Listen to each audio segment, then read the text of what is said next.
നമുക്ക് പഠിക്കാനുള്ള ഫോർത്ത് മോഡ്യൂളാണ്. അപ്പോൾ നിങ്ങൾ നോട്ടിൽ തന്നെ മോഡ്യൂൾ 4 എന്ന് എഴുതുക. അത് കഴിഞ്ഞ് ഈ ഫോർത്ത് മോഡ്യൂളിൻ്റെ ടോപ്പിക്ക് ഫുള്ളായിട്ട് എഴുതുക. എന്നിട്ട് ആദ്യം അതിൻ്റെ അകത്ത് ട്രീയും ഗ്രാഫ് ആകെ 2 കാര്യങ്ങളെ പഠിക്കാനുള്ളൂ. ഏറ്റവും സിമ്പിളാണ് കേട്ടോ, ഇതുവരെ പഠിച്ച പോലെ ഒന്നുമല്ല. ട്രീ എന്താണെന്നാണ് നെക്സ്റ്റ് പഠിക്കാൻ പോകുന്നത്. ഓക്കെ, ഈ ട്രീ എന്താണെന്നുള്ളതാണ്. ഇപ്പം നമ്മൾ നാച്ചുറൽ ട്രീ പറയുകയാണെങ്കിൽ ഒരു ട്രീക്ക് എന്തൊക്കെ കാണും? ഒരു ബ്രാഞ്ച് കാണും, ദെൻ അത് കഴിഞ്ഞ് അതിന് ലീഫും നോട്ട്സും എല്ലാം കാണും. ലീഫും ബ്രാഞ്ചസ്, ലീഫ്, റൂട്ട് ഇതെല്ലാം കാണും. നമ്മളിപ്പോൾ കമ്പ്യൂട്ടർ സയൻസിൻ്റെ കേസിലാണ് നമ്മൾ പറയുന്നതെങ്കിൽ റൂട്ടായിരിക്കും അതിൻ്റെ മേളിൽ, then branches, then nodes, leaf തിരിച്ചിടുന്നതാണ് നമ്മൾ കമ്പ്യൂട്ടർ സയൻസ്. ഒറിജിനൽ ട്രീ ഇതാണെങ്കിൽ അതിനെ തിരിച്ചിട്ടാണ് നമ്മൾ കമ്പ്യൂട്ടർ സയൻസിൻ്റെ ട്രീ ആണ്. അപ്പോൾ നമ്മൾ കമ്പ്യൂട്ടർ സയൻസ് ട്രീ വരയ്ക്കുമ്പോൾ എപ്പോഴും റൂട്ടായിരിക്കും നമ്മൾ ആദ്യം വരയ്ക്കുന്നത്. ട്രീയുടെ ഡെഫിനിഷനാണ് നെക്സ്റ്റ് പറയുന്നത്. അറേസും ലിങ്ക്ഡ് ലിസ്റ്റും സ്റ്റാക്കും ക്യൂവും എല്ലാം ലീനിയർ ഡേറ്റ സ്ട്രക്ചറാണ്. അതെല്ലാം ഒറ്റ പ്ലെയിനിൽ നമുക്ക് വരയ്ക്കാൻ പറ്റും. അതുകൊണ്ട് തന്നെ 1 ഡയമെൻഷൻ റെപ്രസെൻറ്റേഷനിലാണ് ചെയ്യുന്നത്. ട്രീ എന്ന് പറയുന്നത് ഒരു നോൺ ലീനിയർ ആണ്. ഒരു ഹൈറാർക്കി നമുക്ക് ആവശ്യമുള്ളപ്പോഴാണ് നമ്മൾ ട്രീ വരയ്ക്കുന്നത്.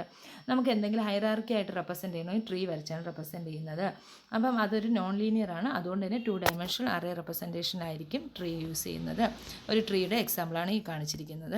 ഇനി വേറൊരു എക്സാമ്പിൾ, ഇപ്പോൾ ഒരു ഫാമിലി ഹൈറാർക്കിയിൽ എ എന്ന് പറയുന്ന ഒരു പാരൻ്റ് ഉണ്ട്. അയാളുടെ 2 ചൈൽഡ്സാണ് ബിയും സിയും. ബി എന്ന് പറയുന്നതിൻ്റെ ചൈൽഡാണ് ഡി. ഓക്കെ, സിയുടെ ചൈൽഡാണ് എച്ചും ഇയും. ഇങ്ങനെ റെപ്രസെൻറ്റ് ചെയ്യണമെങ്കിൽ നമ്മൾ യൂസ് ചെയ്യുന്നതാണ് ഡേറ്റ സ്ട്രക്ചർ. അല്ലെങ്കിൽ നമുക്ക് ആൾജിബ്രിക് ഇക്വേഷൻ വേണമെങ്കിൽ അങ്ങനെ ചെയ്യാം. എക്സാമ്പിൾ പറയുകയാണെങ്കിൽ ഞാനിപ്പോൾ പറയണേ A minus B divided by C plus D. Okay, ഇങ്ങനെ വരികയാണെങ്കിൽ നമുക്കറിയാം ആദ്യം എയും ബിയും കൂടെ മൈനസ് ചെയ്യണം, പിന്നെ സിയും ഡിയും കൂടെ മൈനസ് ചെയ്യണം, പിന്നെ ഡിവൈഡ് ചെയ്യണം. അപ്പോൾ ഇത് നമ്മൾ ട്രീയിൽ റെപ്രസെൻറ്റ് ചെയ്താൽ നോക്കിയാൽ എന്ത് ഈസി ആയിട്ട് നോക്കിയേ. ഇത് രണ്ടും കൂടെ മൈനസ് ചെയ്യുക, ദെൻ ഇത് രണ്ടും കൂടെ പ്ലസ് ചെയ്യുക. അത് കഴിഞ്ഞ് ഇവിടെ കിട്ടുന്നതും കൂടെ ഇത് വെച്ച് ഡിവൈഡ് ചെയ്യുക. അപ്പോൾ റൂട്ടായിരിക്കും ആദ്യം അയാളാണ് തീരുമാനിക്കുന്നത് എന്തൊക്കെ ചെയ്യണം. അയാൾ ആദ്യം ഇവരെല്ലാം സോൾവ് ചെയ്യും, പിന്നെ ഇവരെല്ലാം സോൾവ് ചെയ്തിട്ട് ഇദ്ദേഹം സ്വയം അതങ്ങ് സോൾവ് ചെയ്യും. അപ്പോൾ അത്രയും നമുക്ക് ഈസി ആയിട്ട് പ്രോസസ്സിങ് നടത്താൻ പറ്റും. ഇനി പഠിക്കാൻ ട്രീയുടെ മെയിനായിട്ട് യൂസ് വരുന്നതെന്ന് വെച്ച് കഴിഞ്ഞാൽ നമുക്കിപ്പോൾ കോളേജിൽ ഒരു ഡേറ്റാബേസ് ഉണ്ടെന്ന് വെച്ചോ. അപ്പോൾ കോളേജ് ആണെങ്കിൽ UKF എഞ്ചിനീയറിംഗ് കോളേജ്. ഓക്കെ, അതൊരു കോളേജ് എന്ന് പറയുന്ന ഒരു റൂട്ടാക്കി ഞാൻ വെച്ചു. ഓക്കെ, അതിന് ഇപ്പം ഞാൻ കോളേജിൽ ഏതൊക്കെ ബ്രാഞ്ച് ഉണ്ട്? കമ്പ്യൂട്ടർ സയൻസ് ഉണ്ട്, ഇലക്ട്രിക്കൽ ഉണ്ട്, ഇലക്ട്രോണിക്സ് ഉണ്ട്, ദെൻ മെക്കാനിക്കൽ ഉണ്ട്, സിവിൽ ഉണ്ട്. ഇതെല്ലാം ഇവരുടെ ഓരോ ചൈൽഡ്. മനസ്സിലായ? CSEയുടെ ചൈൽഡ് ആരൊക്കെയാണ്? ഫസ്റ്റ് ഇയേഴ്സ് ഉണ്ട്, സെക്കൻഡ് ഇയേഴ്സ് ഉണ്ട്, തേർഡ് ഇയേഴ്സ് ഉണ്ട്, ദെൻ ഫോർത്ത് ഇയേഴ്സ് ഉണ്ട്. കണ്ടോ? അപ്പം ഇനി അടുത്ത ഫസ്റ്റ് ഇയേഴ്സിൽ എത്ര കുട്ടികളുണ്ട് വേണമെങ്കിൽ അവർ ഓരോരുത്തരെയും നമുക്ക് അവരുടെ ഡേറ്റാസ് ഇങ്ങനെ സ്റ്റോർ ചെയ്യാൻ പറ്റും. ഓക്കെ, ഇങ്ങനെ നമുക്ക് രീതി ചെയ്യാൻ പറ്റുന്നതിനെയാണ് നമുക്ക് എന്തെന്ന് പറയുന്നത് ട്രീ സ്ട്രക്ചർ എന്ന് പറയുന്നത്. ഇനി ഇതിൻ്റെ അകത്ത് കുറേ നോട്ട്സുകളുണ്ട്, കുറേ പോയിൻറ്റ്സ് ഉണ്ട്. അത് നിങ്ങൾ പഠിച്ചു വെച്ചിരിക്കണം. ഇത് ഉണ്ടെങ്കിൽ മാത്രമേ ബാക്കി അങ്ങോട്ട് പഠിക്കാൻ പറ്റത്തുള്ളൂ. ഇനിയെല്ലാം ഈ വേർഡ്സ് വെച്ചിട്ടായിരിക്കും പറയുന്നത്. നോഡെന്ന് പറയുന്ന ട്രീക്കകത്തുള്ള ഓരോ ഡേറ്റയാണ് നമ്മൾ നോഡെന്ന് പറയുന്നത്. ഒരു നോഡ് എപ്പോഴും മറ്റേ നോഡിനെ ലിങ്ക് ചെയ്തിരിക്കും. ഓക്കെ, അതായത് ഇപ്പം നമുക്ക് ഫോർ എക്സാമ്പിൾ ഇപ്പോൾ എ, ദെൻ അതിൻ്റെ 2 ചൈൽഡല്ലേ ബിയും സിയും.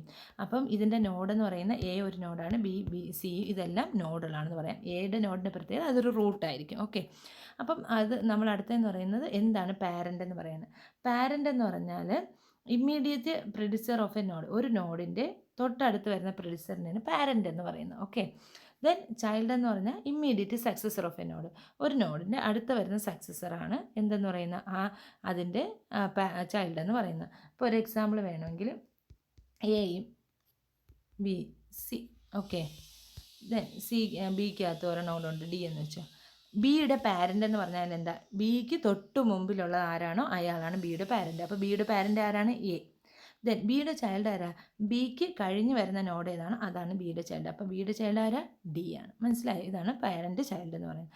ഇനി റൂട്ട് എന്ന് പറഞ്ഞാൽ ഒരു പാരൻറ്റും ഇല്ലാത്ത ഒരെണ്ണത്തിനെയാണ് റൂട്ട് എന്ന് പറയുന്നത്. അപ്പം നമ്മൾ ഇവിടെ A, then B, then C, then D.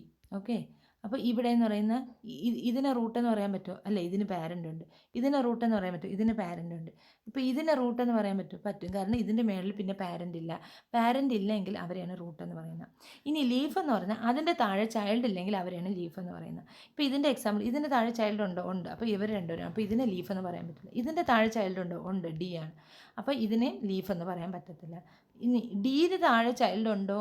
ഇല്ല. അപ്പോൾ ഡിയെ എന്തെന്ന് പറയാം? ലീഫ് എന്ന് പറയാം. ഇനി സിയുടെ താഴെ ചൈൽഡ് ഉണ്ടോ? ഇല്ല. അപ്പോൾ സിയെയും നമുക്ക് എന്തെന്ന് പറയാം? ലീഫ് എന്ന് പറയാം. ലീഫ് എന്ന് പറഞ്ഞാൽ താഴെ ചൈൽഡ് ഇല്ലാത്തതിന് ടെർമിനൽ നോട്ട്സിനാണ് ലീഫ് എന്ന് പറയുന്നത്. ഓക്കെ, ലീഫ് ഇമ്പോർട്ടൻ്റ് ആണ്. ഇനി അടുത്ത ലിങ്ക് അല്ലെങ്കിൽ എഡ്ജ് എന്ന് പറഞ്ഞാൽ നമ്മൾ ആ രണ്ട് നോഡിനും തമ്മിൽ റെപ്രസെൻറ്റ് ചെയ്യാൻ വേണ്ടിയിട്ടാണ് എഡ്ജ് യൂസ് ചെയ്യുന്നത്. പാത്ത് എന്ന് പറഞ്ഞാൽ ഈ എഡ്ജസിനെ എല്ലാത്തിനെയും കണക്ട് ചെയ്യുന്നതിനാണ് പാത്ത് എന്ന് പറയുന്നത്. ഒരു എക്സാമ്പിൾ പറഞ്ഞുതരാം. A B C D E. ഇപ്പോൾ ഇതിൻ്റെ അകത്ത് പാത്ത് എന്ന് പറഞ്ഞാൽ, ഇപ്പോൾ ഡിയുടെ പാത്ത് എന്ന് പറഞ്ഞാൽ ഇവിടെ നിന്ന് ഇതാണ് എഡ്ജ്. ഓക്കെ, ഇത് ഇത്രയും കൂടി ചെല്ലുമ്പോഴാണ് ഡിയുടെ പാത്ത്. ഓക്കെ, ഈ രണ്ട് എഡ്ജിൻ്റെയും കൂടെ കണ്ടിന്യൂസ് ആയിട്ട് ലിങ്ക് ചെയ്താൽ അതിനെയാണ് പാത്ത് എന്ന് പറയുന്നത്. ഇനി ലെവൽ എന്ന് പറഞ്ഞാൽ ഓരോന്നിനും ഓരോ ലെവലെന്ന് പറയും. അതായത് ഇത് ഫസ്റ്റ് ലെവൽ, ഇത് ലെവൽ, അടുത്ത ലെവൽ, ഇത് ലെവൽ, അങ്ങനെ ഓരോന്നിനെ നമുക്ക് ഓരോരോ ലെവൽ എന്ന് പറയാം. ഇപ്പോൾ ഇതിന് എക്സാമ്പിൾ ഇവിടെ ഒരു എഫ് ഉണ്ടെങ്കിൽ ഇത് അടുത്തൊരു ലെവൽ. ഫസ്റ്റ് ലെവലിനെ നമ്മൾ ലെവൽ 0 എന്നാണ് പറയുന്നത്. നമ്മൾ റൂട്ടിനെ ലെവൽ 0 എന്ന് പറയും. പിന്നെ ലെവൽ 1, ലെവൽ 2, ലെവൽ 3, ഇങ്ങനെയാണ് ഓരോ ലെവൽ. അതിൻ്റെ ഹൈറാർക്കി അനുസരിച്ചാണ് ലെവലിനെ പറയുന്നത്. ഇനി അടുത്ത ഹൈറ്റ് എന്ന് പറഞ്ഞാൽ ഇപ്പോൾ 2 തന്നെ വേണമെന്നില്ല, 3 വരാം കേട്ടോ. ചൈൽഡ് 3 വരാം, കുഴപ്പമില്ല. ഇതായിരിക്കും അതിൻ്റെ ലെവൽ. ഇനി ഹൈറ്റ് എന്ന് പറഞ്ഞാൽ എത്രയാണ് നമ്മുടെ ട്രീയുടെ ഹൈറ്റ് എന്ന് പറയുന്നത്. ശരിക്കും ഇതിൻ്റെ ഹൈറ്റ് 1, 2, 3, 4 ആണ്. ഓക്കെ, പക്ഷേ ഇതിൻ്റെ ലെവൽ എത്രയാണ്? 3 ആണ്. അപ്പോൾ നമുക്ക് പറയാം ലെവൽ +1 ആണ് എപ്പോഴും ഹൈറ്റ് എന്ന് പറയുന്നത്. ഹൈറ്റ് എന്ന് പറഞ്ഞാൽ ലെവൽ +1 ആയിരിക്കും. നമ്മൾ ഹൈറ്റിൻ്റെ അകത്ത് റൂട്ട് നോഡിനെ, ലീഫ് നോഡിനെ, എല്ലാത്തിനെയും നമ്മൾ എടുക്കും. ഓക്കെ, അപ്പോൾ അതാണ് ഹൈറ്റ് എന്ന് പറയുന്നത്. ദെൻ നെക്സ്റ്റ് എന്ന് പറഞ്ഞാൽ ഡിഗ്രി എന്ന് പറഞ്ഞാൽ നമുക്ക് എത്ര നമ്പർ ഓഫ് ചൈൽഡ്സ് എത്രയാണ് ഒരെണ്ണത്തിൽ പോസിബിൾ ആവുന്നത്, ഒരു നോഡിന് പോസിബിൾ ആവുന്നത്, അതാണ് ആ നോഡിൻ്റെ ഡിഗ്രി എന്ന് പറഞ്ഞാൽ. ഡിഗ്രി ഇച്ചിരി ഇമ്പോർട്ടൻ്റ് ആണ്, വായിച്ചു നോക്കാം. നമുക്ക് എക്സാമ്പിൾ പറയാൻ കുറച്ചുകൂടെ മനസ്സിലാവും. സിംപ്ലിംഗ് എന്ന് പറഞ്ഞാൽ ഓരോ നോഡിൻ്റെയും കൂടെയുള്ള ആളിനെയാണ് സിംപ്ലിംഗ് എന്ന് പറയുന്നത്. ഇപ്പോൾ ഈ എക്സാമ്പിൾ തന്നെ നോക്കാമേ. എക്ക് സിംപ്ലിംഗ് ഉണ്ടോ? ഇല്ല, എയുടെ കൂടെ ആരുമില്ല. അതേസമയം ബിക്ക് സിംപ്ലിംഗ് ഉണ്ട്. ബിയുടെ പാരൻറ്റിൻ്റെ സെയിം ചൈൽഡിനെയാണ് ബിയുടെ സിംപ്ലിംഗ് എന്ന് പറയുന്നത്. ഇപ്പോൾ ഇവിടെ സിയും ജിയും വേണമെങ്കിൽ ബിയുടെ സിംപ്ലിംഗ് സിയും ജിയും ആണെന്ന്. ഡിയുടെ സിംപ്ലിംഗ് ആരാ? ഇ ആണ്. ഓക്കെ, ഡിയുടെ പാരൻറ്റിൻ്റെ വേറൊരു ചൈൽഡിനെയാണ് സിംപ്ലിംഗ് നമ്മുടെ സഹോദരൻ എന്ന് പറയും. ആ പാരൻറ്റിൻ്റെ മാത്രമേ സഹോദരനെ നമ്മൾ സെയിം പാരൻറ്റിൻ്റെ ഇതിനെ മാത്രമേ സിംപ്ലിംഗ് എന്ന് പറയത്തുള്ളൂ. ഓക്കെ, ഇനി അടുത്ത ലീഫ് നോഡ് എന്ന് പറയുന്നതിനാണ് എക്സ്റ്റേണൽ നോഡ്സ് എന്ന് പറയുന്നത്. നോൺ ലീഫ് നോഡിനെ ഇൻറ്റേർണൽ നോഡ്സ് എന്ന് പറയും. Okay, leaf node non leaf node അറിയാലോ. ഇപ്പം ഇതിൻ്റെ അകത്താണെങ്കിൽ ഞാനിപ്പം ഇങ്ങനെ വരച്ചു. ഇതിൽ ഇതുമാണ് ലീഫ് നോഡ്. ഓക്കെ, അതിനെയാണ് എക്സ്റ്റേണൽ നോഡ്സ് എന്ന് പറയുന്നത്. ഇതിനെല്ലാം എക്സ്റ്റേണൽ നോഡ്സ്. നോൺ ലീഫ് എന്ന് വെച്ചാൽ ലീഫുള്ള നോഡ്, അതായത് ഇതുമാണ് നോൺ ലീഫ് നോഡ്. ഇതിന് ഇൻറ്റേർണൽ നോഡ്സ് എന്ന് പറയും. ഓക്കെ, സാധാരണ റൂട്ടിനെ നമ്മൾ ഇൻറ്റേർണൽ എക്സ്റ്റേണൽ എന്ന് പറയില്ല, റൂട്ടിനെ റൂട്ട് എന്ന് മാത്രമേ പറയത്തുള്ളൂ. ഒരു നോഡിൻ്റെ ലെവൽ L ആണെങ്കിൽ അതിൻ്റെ ചൈൽഡ് ലെവൽ എന്ന് പറഞ്ഞാൽ L+1 ആയിരിക്കും. പാരൻ്റ് എന്ന് പറയുന്നത് L-1 ആയിരിക്കും. അത് നിങ്ങൾക്ക് ആ എക്സാമ്പിൾ വെച്ചിട്ട് പറഞ്ഞുതരാം. ചൈൽഡ് നോഡിൻ്റെ ലെഫ്റ്റ് സൈഡിൽ ഇരിക്കുന്നതിന് ലെഫ്റ്റ് ചൈൽഡ് എന്ന് പറയും, റൈറ്റ് സൈഡിൽ ഇരിക്കുന്നതിന് റൈറ്റ് ചൈൽഡ് എന്ന് പറയും. ഇപ്പോൾ നേരത്തെ ഞാൻ ലെവലിൻ്റെ കാര്യം പറഞ്ഞില്ലേ. ഇപ്പോൾ A, then B, then C, then D, then D, then E. ഇതിൻ്റെ അകത്ത് ഞാനിപ്പോൾ ഒരു node at the level L, അതായത് ഈ ഒരു ലെവൽ. അപ്പോൾ ഈ ലെവലിൽ ഒരു നോഡ് എടുക്കുകയാണ് 1 എന്ന് പറഞ്ഞാൽ ഈ ലെവലിനെ നമ്മൾ 1 എന്ന് പറയും, ഈ ലെവലിനെ 0 എന്ന് പറയും, ഈ ലെവലിനെ 2 എന്ന് പറയും. ഇനി ഇതിൻ്റെ പാരൻറ്റിനെ കിട്ടണമെങ്കിൽ എന്ത് ചെയ്താൽ മതി? ലെവൽ -1 വാല്യൂ എടുത്തു കഴിഞ്ഞാൽ പാരൻറ്റ് കിട്ടി. ചൈൽഡ് കിട്ടണമെങ്കിൽ ലെവൽ +1 വാല്യൂ എടുത്താൽ ചൈൽഡ് കിട്ടും. അപ്പോൾ നമുക്ക് പ്രോഗ്രാം ചെയ്യുന്ന സമയത്ത് വേണ്ടി വരും. അതുകൊണ്ടാണ് ലെവൽ +1 എന്ന് പറയുന്നത് നമ്മുടെ ചൈൽഡും ലെവൽ -1 എന്ന് പറയുന്ന പാരൻ്റ് എന്നും പറയുന്നത്. ഈ ലെവൽ ഡിഗ്രി, അതാണ് രണ്ടെണ്ണമാണ് നമുക്ക് ഇച്ചിരി ബുദ്ധിമുട്ടുള്ള ഹൈറ്റ്. ഓക്കെ, ഇപ്പോൾ ഒരു എക്സാമ്പിൾ പറയുകയാണ്. ഇതൊരു ട്രീ ആണ്. ട്രീക്കകത്ത് 7 നോഡ്സ് ഉണ്ടായിരിക്കും. ഓക്കെ, അപ്പോൾ എ എന്ന് പറയുന്ന പാരൻറ്റ് ബിയും സിയും ചൈൽഡും ആണെങ്കിൽ ബിയുടെ ലെഫ്റ്റ് ചൈൽഡാണ് ഡി, ദെൻ റൈറ്റ് ചൈൽഡാണ് ഇ. ഓക്കെ, അതുപോലെ തന്നെ അടുത്ത എ ബി എന്ന് പറയുന്നത് അതിൻ്റെ ഒരു ലിങ്കാണെന്ന് പറയാം. എ സി എന്ന് പറയുന്ന വേറൊരു ലിങ്കാണെന്ന് പറയാം. ഓക്കെ, എ എന്ന് പറയുന്ന റൂട്ട്, ദെൻ ഡിയും ഇയും ഇതിൻ്റെ അകത്ത് ലീഫ് നോഡ് ഏതൊക്കെയാണ്? അതിൽ നിന്ന് വരാത്തതിനാണ് ഡി, ഇ, ജി, ഇതിനെല്ലാം ലീഫ് നോഡ് എന്ന് പറയാം. ഇത് നമ്മൾ ലിങ്ക് ലിസ്റ്റിൽ റെപ്രസെൻറ്റ് ചെയ്തിരിക്കുന്നതാണ്. എങ്ങനെ വേണം റെപ്രസെൻറ്റ് ചെയ്യാം കേട്ടോ. അത് നമുക്ക് പിന്നെ നോക്കാം. ഇത് നിങ്ങൾക്ക് വേണമെങ്കിൽ വെറുതെ വേണമെങ്കിൽ റെപ്രസെൻറ്റ് ചെയ്യാം. ഇനി അടുത്തത് ഇതിൻ്റെ ലെവൽ, എയുടെ ലെവൽ 0, ദെൻ ഇതിൻ്റെ ലെവൽ 1, ഇതിൻ്റെ മൂന്നെണ്ണത്തിൻ്റെ ലെവൽ 2, ദെൻ ഇതിൻ്റെ ലെവൽ 4. അപ്പോൾ ഹൈറ്റ് എന്തായിരിക്കും? 3 അല്ലേ. അപ്പോൾ ഹൈറ്റ് എന്തായിരിക്കും? 4. ഓക്കെ, ലെവൽ +1 ആണ്, അതായത് 4 ആയിരിക്കും. ഇനി അടുത്ത ഡിഗ്രിക്ക് അല്ലേ നമുക്ക് ഇച്ചിരി ബുദ്ധിമുട്ടുണ്ടായിരുന്നു. ഡിഗ്രി എന്താണെന്ന് എക്സാമ്പിൾ നോക്കിക്കോ. ബിയുടെ ഡിഗ്രി, ബി എന്ന് പറയുന്നതിൻ്റെ ഡിഗ്രി എന്ന് പറഞ്ഞാൽ എന്തായിരിക്കും? 2 ആണ്. ബിക്ക് എത്ര ഉണ്ടെന്ന് നോക്കുന്നു, അതാണ് അതിൻ്റെ ഡിഗ്രി. സിയുടെ ഡിഗ്രി എന്ന് പറഞ്ഞാൽ സിക്ക് എത്ര ചൈൽഡ് ഉണ്ട്? 1. അപ്പോൾ സിയുടെ ഡിഗ്രി 1. എഫിൻ്റെ ഡിഗ്രി എന്താണ്? എഫിൻ്റെ ഡിഗ്രി 1. ഓക്കെ, എഫിന് എത്ര ചൈൽഡ് ഉണ്ട്? ജി ഉണ്ട്. ഇനി ഞാൻ ചോദിക്കുകയാണ്, ജിയുടെ ഡിഗ്രി എത്ര? ജിക്ക് ചൈൽഡ് ഉണ്ടോ? ഇല്ല. അപ്പോൾ ഡിയുടെ ഡിഗ്രി 0. ഡിഗ്രി 0 ഉള്ളതാണ് leaf node. Okay, leaf node degree 0.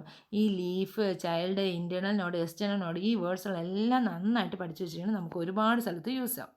ബിയും സി, അപ്പം ഇനി അടുത്ത സിംപ്ലിങ് എന്താണെന്നാണ് പറയുന്നത്?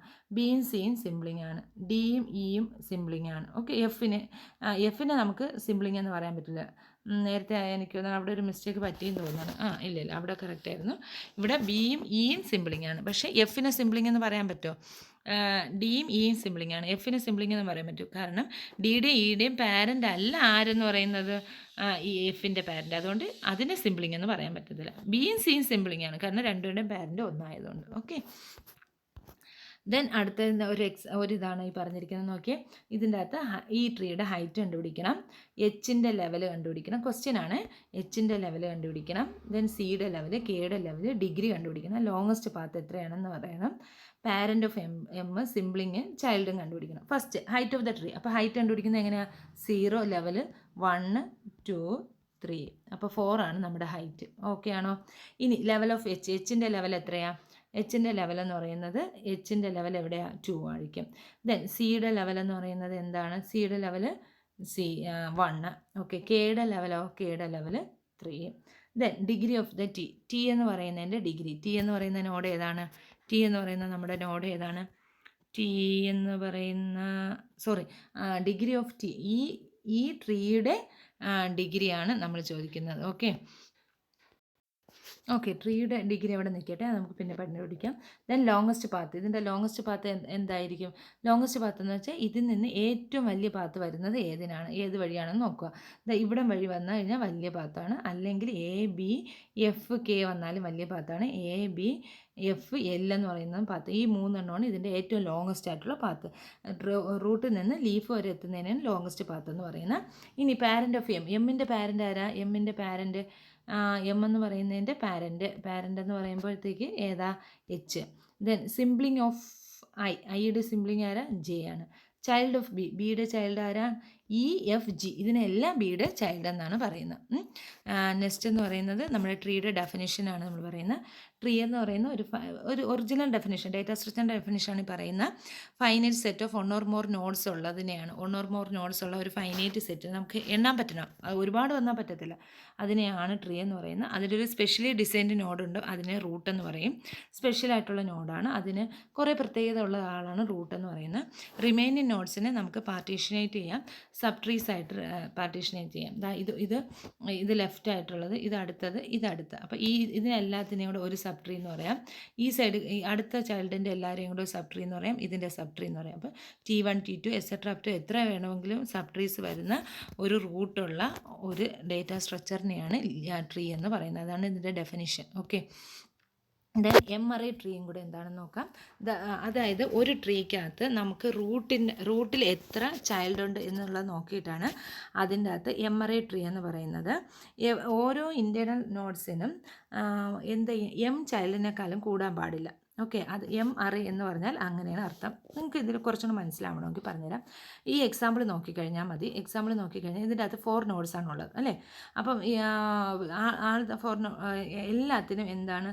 3 ലീഫ് 3യും അതിലേക്കാളും കുറവായിരിക്കും എൻ്റെ ചൈൽഡ്. ഓക്കെ, അപ്പം നോക്കി അതിൻ്റെ ചൈൽഡ് എന്ന് പറയുന്നത് ഇതെന്ന് പറയുന്ന പാരൻ്റാണ്. ഈ പാരൻറ്റിന് എത്ര ചിൽഡ്രൻ ഉണ്ട്? 3 പേര്. ഓക്കെ, അപ്പോൾ 3. അടുത്ത പാരൻറ്റിന് എത്ര ചൈൽഡ് ഉണ്ട്? അടുത്ത ഇതിന് എത്ര എണ്ണം ഉണ്ട്? 3 ഉണ്ട്. അടുത്തതിന് 3 കണ്ടോ, ഇതിന് 3, ഒന്നുകിൽ 3 വരും അല്ലെങ്കിൽ വരത്തില്ല. വരാത്തതിന് നമുക്ക് ലീഫ് നോഡ് എന്ന് പറയാം. അതായത് എല്ലാ ഇൻറ്റേർണൽ നോഡ്സിനും എത്ര ചൈൽഡ് വരും? 3 ചൈൽഡ് വരുമെങ്കിൽ അതിനെയാണ് 3 അറേ ട്രീ എന്ന് പറയുന്നത്. എം അറേ എന്ന് പറഞ്ഞാൽ എം ചൈൽഡ് വന്നാൽ എം അറേ, 2 വന്നാൽ അതിന് ബൈനറി എന്ന് പറയും. 2 എന്ന് മാത്രം ബൈനറി എന്ന് പറയും. ഇപ്പോൾ ഇതിൻ്റെ അകത്ത് എത്ര ഇൻറ്റേർണൽ നോഡ്സാണ് ഉള്ളത് നോക്കി. ഇൻറ്റേർണൽ നോഡ്സ് എന്ന് വെച്ചാൽ ലീഫ് നോഡ് അല്ലാത്തത്. അപ്പോൾ നമുക്ക് ഇതൊരു ഇൻറ്റേർണൽ നോഡെന്ന് പറയാം, ഇതൊരു ഇൻറ്റേർണൽ നോഡെന്ന് പറയാം. ഇതിനെ വേണമെങ്കിൽ ഒരു ഇൻറ്റേർണൽ നോഡെന്ന് പറയാം. ഇതിനെ ഇൻറ്റേർണൽ നോഡെന്ന് പറയാൻ പറ്റുമോ? ഇല്ല. ഇതിനെ വേണമെങ്കിൽ റൂട്ടിനെ ചില സമയത്ത് നമുക്ക് ഇൻറ്റേർണൽ നോഡ്സ് എന്ന് പറയാറുണ്ട്. ഓക്കെ, എല്ലാ എല്ലാത്തിനും എന്താണ് അതിൻ്റെ പ്രത്യേകത? 3 ചൈൽഡോ അല്ലെങ്കിൽ less than or equal to 3 child ആയിരിക്കും. അതുകൊണ്ട് എമ്മിൻ്റെ വാല്യൂ 3 എന്ന് പറയുന്നത്. അതിനാണ് എം അറേ ട്രീ എന്ന് പറയുന്നത്. ഓക്കെ, ഇത് മനസ്സിലാക്കണേ, എം അറേ എന്ന് പറയുന്നത്. ഇനി അടുത്ത ബൈനറി ട്രീ. അതിൻ്റെ പ്രത്യേകത എന്തായിരിക്കും? നമുക്ക് ഒരു ഫൈനൈറ്റ് സെറ്റ് ആയിരിക്കും. അത് ബൈനറി ട്രീ എന്ന് പറഞ്ഞാൽ ഒരു പിന്നെ 2 ചൈൽഡ്സ് ഉള്ളാവുന്നതിനെയാണ് ബൈനറി. ഒരു സ്പെഷ്യൽ ഫോം ഓഫ് ട്രീ ആണ് ബൈനറി ട്രീ എന്ന് പറയുന്നത്. അതിൻ്റെ അകത്ത് 2 ചൈൽഡ് ഉണ്ടായിരിക്കും. അപ്പോൾ ഒരു റൂട്ടിന് എന്ത് കാണും? 2 ചൈൽഡ് ഉണ്ടെങ്കിൽ അതിനെയാണ് ബൈനറി ട്രീ. അതിന് ആ ചൈൽഡിൽ ചിലപ്പോൾ വീണ്ടും വരാം. അതിന് 2 ഡിസ്ജോയിൻറ്റ് എന്താണെന്നോ ട്രീ എന്ന് പറയുന്നത് T1 എന്നും T2 എന്നും പറയും. ഇതിന് ലെഫ്റ്റ് സബ് ട്രീയും വരും, റൈറ്റ് സബ് ട്രീയും. ഒരു ട്രീ അതിന് 2 സബ് ട്രീ വരുമെങ്കിൽ അതിനെയാണ് ബൈനറി ട്രീ എന്ന് പറയുന്നത്. അതിൻ്റെ അകത്ത് ഫൈനൈറ്റ് സെറ്റ് ഓഫ് നോഡ്സ് ആയിരിക്കും. ഓക്കെ, ലെഫ്റ്റ് സബ് ട്രീയും കാണും, റൈറ്റ് സബ് ട്രീയും കാണും. ഓക്കെ, എല്ലാത്തിൻ്റെ അകത്ത് 2 ചൈൽഡേ വരാവും. ഇപ്പം നോക്കി, ഇതൊരു ബൈനറി ട്രീ എന്ന് പറയാം. അതിൻ്റെ അകത്ത് നമുക്ക് എന്ത് ചെയ്യാം? ഒന്നുകിൽ ഒരു സക്സസർ വരാം, അല്ലെങ്കിൽ 2 സക്സസർ വരാം, അല്ലെങ്കിൽ 0 സക്സസർ വരാം. 2നെക്കാളും മോർ ചൈൽഡ് വരാൻ പാടില്ല. അതായത് ഇപ്പോൾ ഇതിന് എത്ര ചൈൽഡ് ഉണ്ട്? 2. ഇതിന് എത്ര ചൈൽഡ് ഉണ്ട്? 2. ഇതിന് എത്ര ചൈൽഡ് ഉണ്ട്? ചൈൽഡ് ഇല്ല, കുഴപ്പമില്ല. ഓക്കെ, എന്നാലും അത് ബൈനറി ട്രീ ആണ്. ഇതിന് എത്ര ചൈൽഡ് ഉണ്ട്? 1 ഉള്ളൂ, എന്നാലും അത് ബൈനറി ട്രീ ആണ്. ഇതിന് എത്ര ചൈൽഡ് ഉണ്ട്? 1, എന്നാലും ബൈനറി ട്രീ. ഇതിനുണ്ടോ? ഇല്ല, 0. ബൈനറി ട്രീ ആണ്. 0യോ 1ഓ 2ഓ വന്നാൽ, 2നെക്കാളും കൂടുതൽ വന്നാൽ അത് ബൈനറി ട്രീ ആവില്ല. ഇപ്പോൾ ഫോർ എക്സാമ്പിൾ ഈ സിക്ക് നേരെ ഇവിടെ ഒരു വാല്യൂ ഉണ്ടായിരുന്നെങ്കിൽ എന്ത് ചെയ്തേനെ? ഇതൊരിക്കലും ഒരു ബൈനറി ട്രീ ആവത്തില്ലായിരുന്നു. ഓക്കെ, അതാണ് ബൈനറി ട്രീയുടെ പ്രത്യേകത. ട്രീ ഇനി അടുത്ത അറ്റ്മോസ്റ്റ് 2 ചിൽഡ്രൻസ് എങ്കിലും മാക്സിമം, അറ്റ്മോസ്റ്റ് എന്ന് വെച്ചാൽ മാക്സിമം 2 വരാവും. ഓക്കെ, അതിനെയാണ് ബൈനറി ട്രീ എന്ന് പറയുന്നത്. ഇനി അടുത്ത ബൈനറി ട്രീക്കകത്ത് തന്നെ 2 എണ്ണം ഉണ്ട്. ഫുള്ളി ബൈനറി ട്രീ എന്നും കംപ്ലീറ്റഡ് ബൈനറി ട്രീ എന്നും. ആ ടോപ്പിക്കൂടെ നോക്കാം. ഫുള്ളി ബൈനറി ട്രീ എന്നും കംപ്ലീറ്റഡ് ബൈനറി ട്രീ എന്നും പറയും. ഫുള്ളി ബൈനറി ട്രീ എന്ന് പറഞ്ഞാൽ ഇതിൻ്റെ അകത്ത് മാക്സിമം നമ്പർ ഓഫ് നോഡ്സ് എല്ലാ ലെവലിലും വേണം. അതായത് ബൈനറി ട്രീയുടെ പ്രത്യേകത എന്താണ്? ഓരോ ബൈനറി ട്രീയുടെ പ്രത്യേകത ഇതൊരു ലെവൽ, ഇതൊരു ലെവൽ. ഈ ലെവലിൽ മാക്സിമം നമ്പർ ട്രീ നോട്ട്സും കാണണം. ഓക്കെ, അപ്പം അതിൻ്റെ അകത്ത് 1 ആയിരിക്കും. അടുത്ത ലെവലിലെന്ന് പറഞ്ഞാൽ മാക്സിമം 2 വരാം. അടുത്ത ലെവലിലെന്ന് പറഞ്ഞാൽ മാക്സിമം 4 വരണം. അടുത്ത ലെവലിലെന്ന് പറയുന്നത് മാക്സിമം 8 വരും. ഓക്കെ, അതിനെയാണ് ഇതെന്ന് പറയുന്ന മാക്സിമം നമ്പർ ഓഫ് നോട്ട്സും എല്ലാത്തിൻ്റെ അകത്ത് വന്നാൽ അതിനെ ഫുൾ ബൈനറി ട്രീ എന്ന് പറയും. അത് 2n. ഇപ്പോൾ ഒരു ലെവൽ L ആണെങ്കിൽ 2l ആയിരിക്കും അതിൻ്റെ അകത്തുള്ള നമ്പർ ഓഫ് നോട്ട്സ്. ഇത് നോക്കിയാൽ നിങ്ങൾക്ക് മനസ്സിലാവും. Okay, then complete binary tree എന്ന് പറഞ്ഞാൽ നമുക്ക് എല്ലാ ലെവലിലും എല്ലാ നോട്ട്സും വരണമെന്നില്ല. ഓക്കെ, എല്ലാ ലെവലിലും എല്ലാ നോട്ട്സും എല്ലാ ഇതിലോട്ടും ഫില്ലാവണമെന്നില്ല. പക്ഷെ ഫില്ല് ചെയ്യുമ്പോൾ എന്ത് ചെയ്തിരിക്കണം? കംപ്ലീറ്റ് ചെയ്ത് വേണം ഫില്ല് ചെയ്യാൻ വേണ്ടിയിട്ടുള്ളത്. ഓക്കെ, അതാണ് കംപ്ലീറ്റ് ബൈനറി ട്രീ എന്ന് പറയുന്നത്. മനസ്സിലായി കാണുമെന്ന് വിശ്വസിക്കുന്നു. ബാക്കിയുള്ളത് പിന്നെ. Okay, thank you.